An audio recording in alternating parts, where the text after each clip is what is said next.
I would like first to have a statement of acknowledgement of territorial land. Honored guests, thank you for joining us tonight.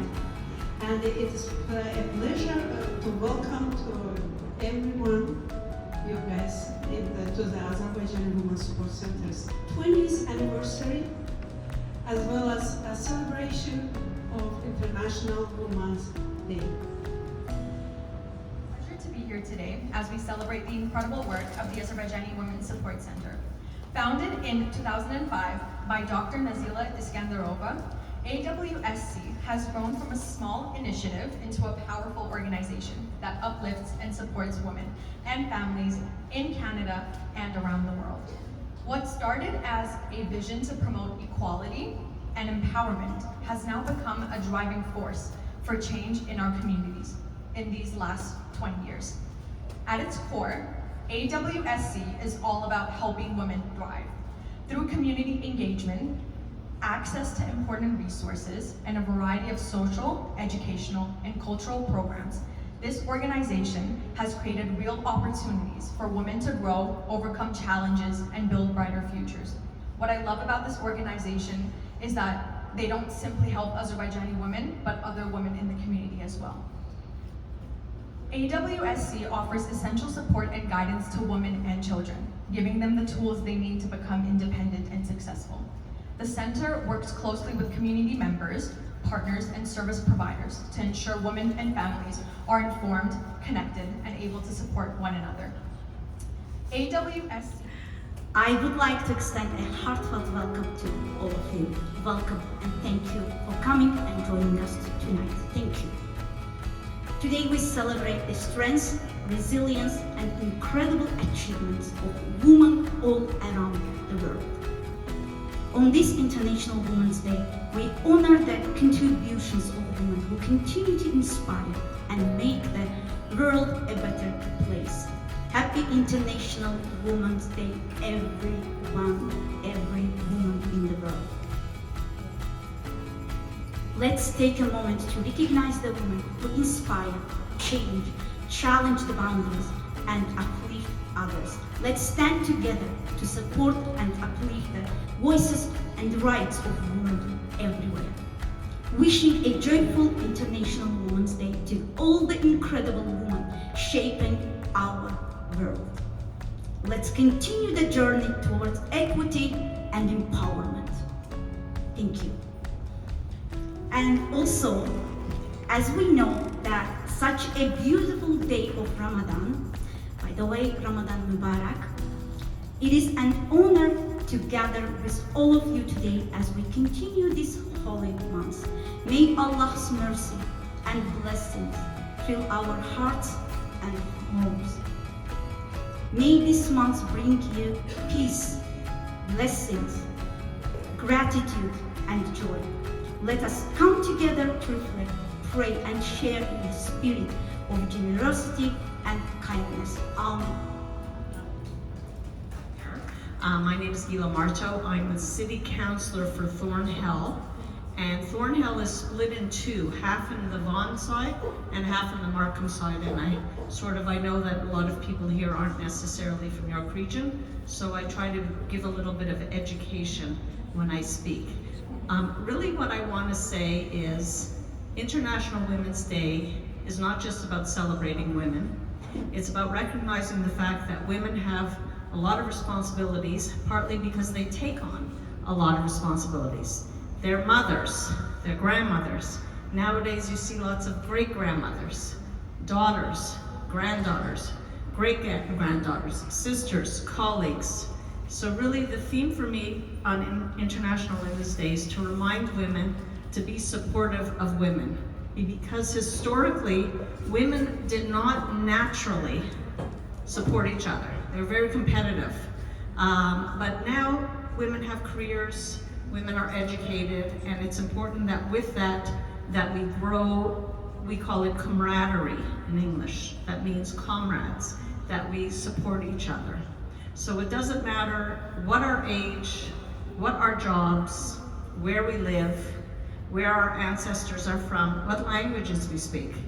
we are going to be supportive of each other, and that's the commitment and an oath that I want to take, and I hope you others, everybody here will join me in that. We see a lot of different people here from different walks of life, and we all want to congratulate Dr. Nazila for her efforts. And I didn't realize it was quite 20 years. Last year, or 2 years ago, I think it was a year and a half ago, I came to an Azerbaijani women's event, and it felt like such a new organization because everybody was so excited and so vibrant. So spring is in the air. We moved the clocks, and that's why this clock is an hour slow. So you can stay an extra hour because we're going to follow that time tonight. Ramadan Mubarak for those who are celebrating. I think Canada is really showing the world about people who get along and work together. We're all going to be rolling up our sleeves. It doesn't matter what level of government we're in. We're going to have a bit of tough times. Thank you so much. So I'm here as a friend, dear friend.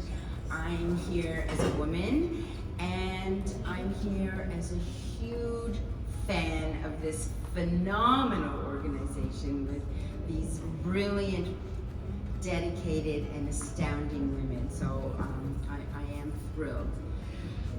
My name is Eva Karpati, and I'm up here today as from National Council of Jewish Women of Canada, Toronto. But I'm not here alone, even though physically I'm alone. I represent over 600 women today, so we're all here in spirit. And just a little information in case you don't know about us. National Council of Jewish Women of Canada happens to be the oldest Canadian Jewish women's organization at 127 years old. Yes. Yeah, thank you, yes. And in that time, we've done, I have to say, some really remarkable things. And they're remarkable because our mission is very much like your mission. Just like the Azerbaijan Women's Support Group, ours is also about giving to the community, about going beyond our borders, and really meeting unmet needs. And as we say at Council, Tikkun Olam, repairing the world. So that's what you are all doing every day, and we're just thrilled to be aligned with you. I'm just going to mention, I won't list all of them because you're not. No. Anyways, I'm just going to list a few things that we've done in the past. One of the very first things that we did just at the turn of the century was down at Union Station, so this is like 1908, we greeted young women, young girls who were coming off trains who were new immigrants. So essentially we were combating human trafficking way back when we first started, and we've continued with that. We've also, it is now 42 years ago, we started our Passover food drive. And at that time, there were 30 boxes that we created for women, for community members who were impoverished. Unfortunately, that number has skyrocketed. And last year, we gave out over 20,000 boxes. There are 25,000 Jewish people living in poverty. They are children, they are new immigrants, they are Holocaust survivors. So we're still packing boxes so that they can celebrate Passover with dignity. But how are we connected? That's a wonderful story I'm here to tell you about. Kind of at the height of the Me Too movement, we started this initiative called One Voice, and it was bringing together women of multi-faiths to address the issue of domestic violence. After a few meetings, we determined that, you know what, we need to focus on what our faith leaders can do. And someone said to me, you must get in contact with Dr. Nazila Iskandarova. And I'll let this family comply. And ladies, on that day, Nazila connected with our one voice, and it's been a marriage of just incredible proportions. Nazila has added her voice, her academic intelligence to our project. She has added her passion, and she has added her generosity of spirit.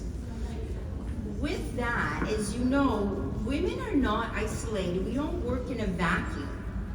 So Nazila right away said, I have another person to come along to One Voice, and we got Yagana.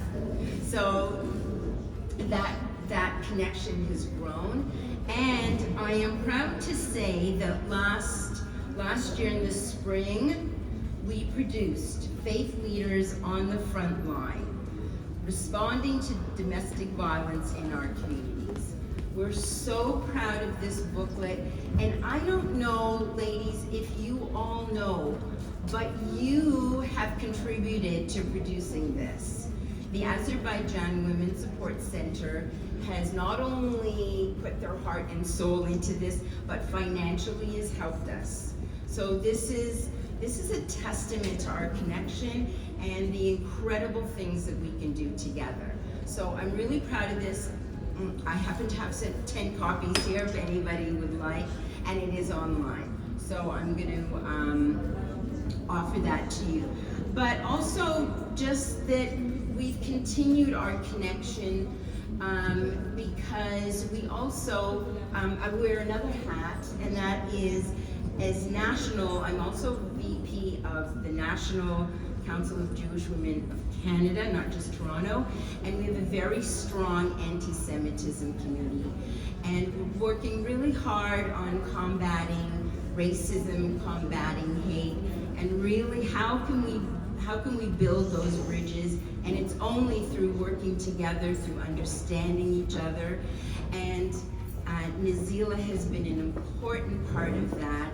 And that still has a lot of work to do, but ladies, just the fact that I'm invited here today speaks volumes, and it keeps my hope and spirit alive that yes, working together is how we build bridges and make sure that hatred doesn't win, that we know that love is the way forward, understanding and compassion for each other. And with that, again, Tikkun Olam, you are an amazing organization representing just pure love, giving, and on behalf of my entire organization, we love you and thank you for I didn't wear a suit, but I wore my Ukrainian blouse.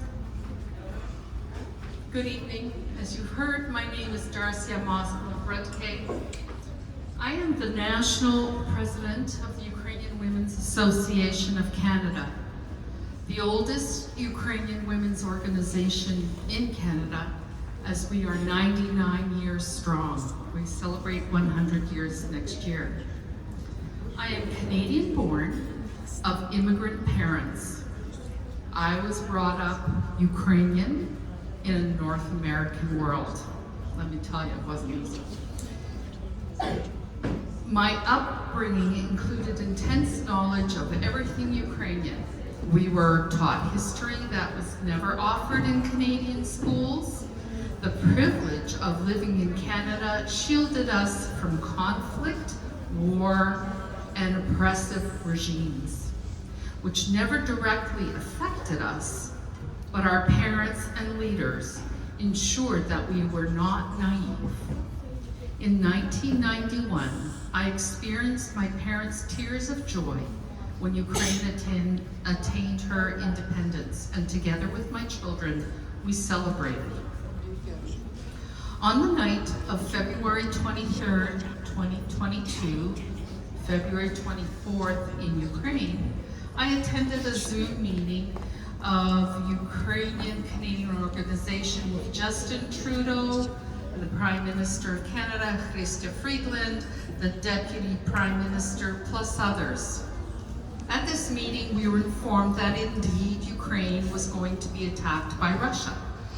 It was surreal. We didn't believe it. When Chrystia Freeland in Ukrainian told us, together as Ukrainians, we will overcome. We heard it was about to happen, but was it really? Our trauma became real less than an hour later. As we informed our memberships via Zoom, our computers burst forth the headlines. The unbelievable had occurred. The attack upon Ukraine had begun. Ukrainians in the diaspora were in shock. The unbelievable had occurred, and I mean, we were in shock. We still had family living there. For weeks thereafter, we walked in a stupor, checking in on our European family before we had our morning coffee. It was a nightmare. March 1st, 2022, I received this email. Dear Ukrainian women, in these difficult days, we stand with you. We would like to collect necessary items for women and children, but need further direction and information. We are looking forward to hearing from you. Best, Nazila. Thus started our relationship with the Azerbaijani Women's Support Center. They traveled a great distance to our place of worship, delivering much needed funds. They offered their services to us in any capacity that we may need. Their compassion and empathy was not lost upon us, as they had in recent times experienced the terror of a Russian interference. I was amazed. All of us in Canada had less than 10,000 Azerbaijani women and people, and here they were extending their arms to help us. Thus, the Azerbaijani Women's Support Center had shaken the Ukrainians out of their shock, helped open our eyes, and pushed us forward. It was time to make decisions. It was time to make plans. The women of AWSC knew what was needed. They were a step ahead.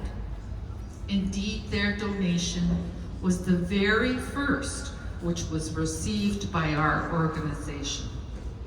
The Ukrainian women of our association spun into action. Collections of clothing funding began immediately.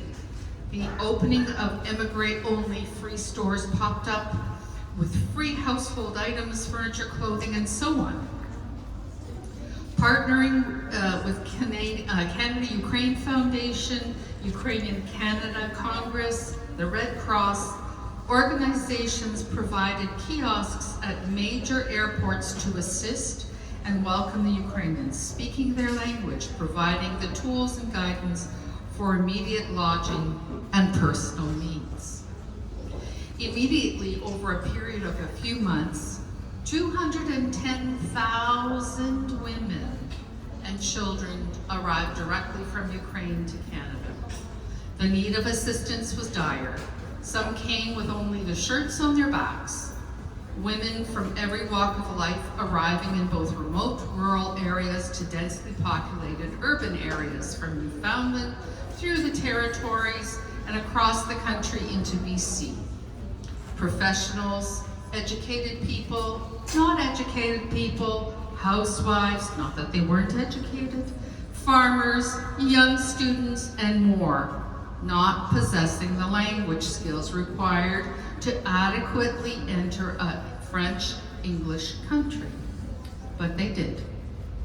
To date, 1,189,320 applications have been received by the Canada-Ukraine Authorization for Emergency Travel, a temporary travel visa program, and of which 9,062 have been accepted. Most arrived in extreme shock. Speaking individually with many of them, they indicated that the noise in their head was out of control, loud and wild. Focus was difficult for them. Their anxiety was alarming as they panicked about their loved ones left to fight in this genocidal war. Sorrow overwhelming with their personal losses.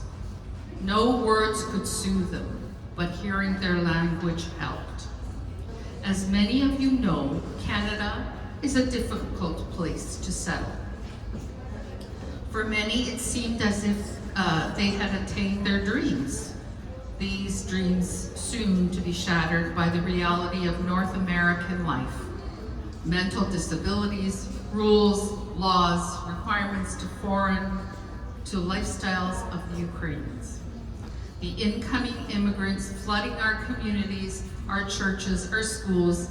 Yes, some were met with animosity, but most were embraced by the Canadians with help of different programs such as are available in the programs provided by AWSC. There are many stories of survival in the Canadian mosaic. Settling in remote centers such as Newfoundland, Yukon territories, the mountainous regions of Alberta and BC, these women and girls of war demonstrated and continue to demonstrate their resilience. Overcoming economic hardship, mental anguish, physical disabilities, they found assistance in Canadian society. With heartbreak, yet with admiration, I watch, most Sundays, a professor of biology from a university in Ukraine dash out of church week after week to ensure her timely arrival to her housekeeping job at a major hotel. I asked, why did you not apply to the university here? She indicated that her English skills were not strong enough to continue instructing in the academic field here in Canada. Besides, her young children needed her attention to better their skills and homework as she supplies a roof over their heads and food into their bellies. Her husband serves on the Ukrainian front. She now has joined a mother's group associated with her children's youth group, ensuring that her children participate with other Ukrainian Canadian children in our youth groups. Through the internet, she continues with her academics. Her language skills are improving, but it is a slow process. With all other obligations, she dreams of uniting her family and returning to a free and safe Ukraine. In my travels throughout Canada, I encountered women from all walks of life. They recounted stories how the influx of thousands of Ukrainians to the centers where they lived resulted in rent prices, once very affordable in St. John's, Newfoundland, now were beyond Toronto prices and now unattainable. How they were not receiving the same pay for the same work only because they were on the QIT program. Their stories were the same throughout Canada. Many professional women were doing manual labor for half the price or less of what a Canadian would obtain. I must say that these women are resilient. Their beginnings here were frightening, bleak, and difficult. I do know that all these women have excelled towards their chosen professions and are doing much better. They are resilient. There are thousands of these stories. We applaud those who came with the ability to delve into business, into the business world, overcoming their hardships. These women sorted through the requirements to begin businesses, introducing the Canadians to their talents, many turning to the kitchens to produce culinary specialties and donate all or some of the proceeds to the armed forces of Ukraine. After all, this is how our homes of worship were built here in Canada, and we have many. Not all women are able to super excel. but they overcome. They find help for their anxieties, their physical ailments. Their sorrow is great. Women in Ukraine and Canada are determined to survive, to overcome adversity, to save their children. And I have to say this because we all know what happens here. Children who are forced into deportation to Russia and indoctrinated, stripped of their Ukrainian heritage. This can be, we cannot be quiet about this any longer.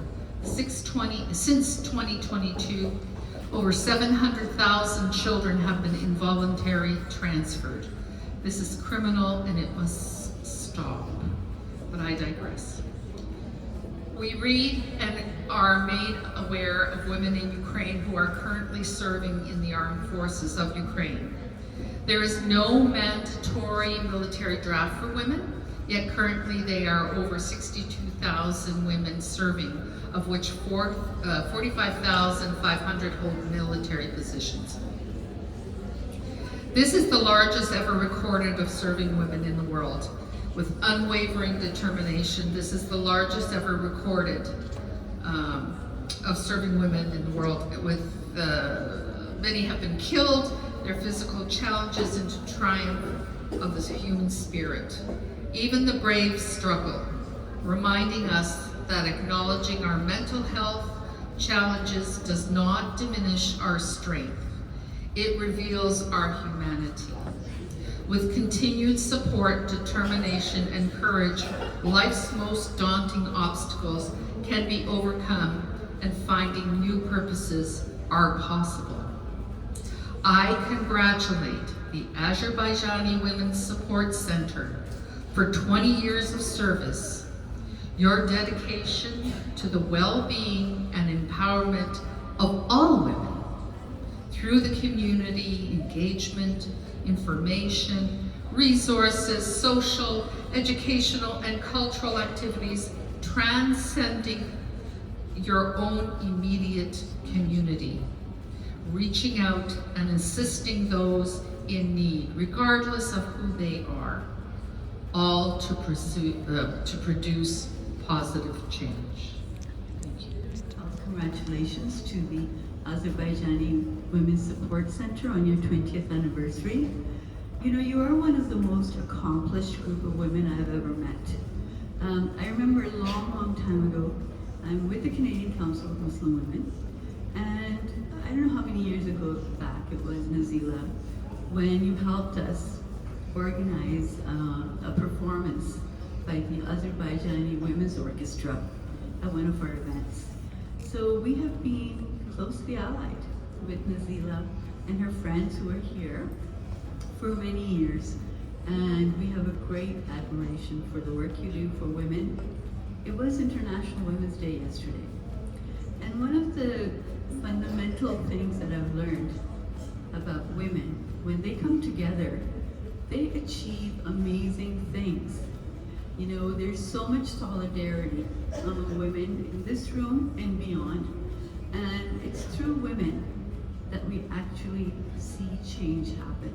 You are the change, and we can see it. So, this year's theme is Accelerate Action. And there's no doubt that you will continue to accelerate action. You've done so many great things, and you've achieved many good things for women in your community, communities and beyond. We heard beautiful and eloquent recounting of your help with the Ukrainian refugees and Ukrainian women that have arrived. You know, the sad reality in today's world is that women and children continue to suffer at a disproportionate rate. Thousands have lost their lives. Thousands are still suffering.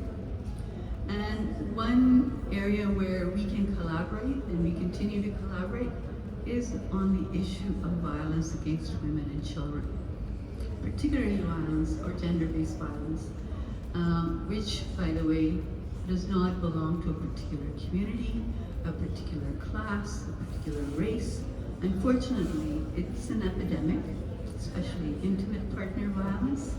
And in all communities we can work together, all faith communities, and we have worked together with many organizations around the country to prevent gender-based violence and educate women about how to prevent it and what to do to escape it. So we would like to continue our work in that field with all of you. And I'm pleased to let you know that CCMW this year is actually accelerating action by establishing the first ever Muslim women's legal clinic to help address the legal needs of Canadian Muslim women. And so we would like you to support that endeavor because it's very important, because the legal services are expensive and very hard to access, especially for women who cannot afford lawyers. So again, congratulations on your 20th anniversary. It's almost our time, and I don't want to take more of your time because of that. But thank you again for inviting us. Thank you for giving me this time to talk to you. And I look forward to next year's time. Thanks again. Bye. Dear team at Women's Support Center, a heartfelt congratulations on your 20th anniversary, a milestone that serves as an incredible inspiration to the rest of our Azerbaijani Canadian community. Our women, our youth who are following in your footsteps in fostering community empowerment, unity, dedication to our roots, heritage, and legacy. As a representative of the network of Azerbaijani Canadians, it has been an absolute honor to work alongside each one of you, to get to know you and have the chance to amplify each other's voices in our community.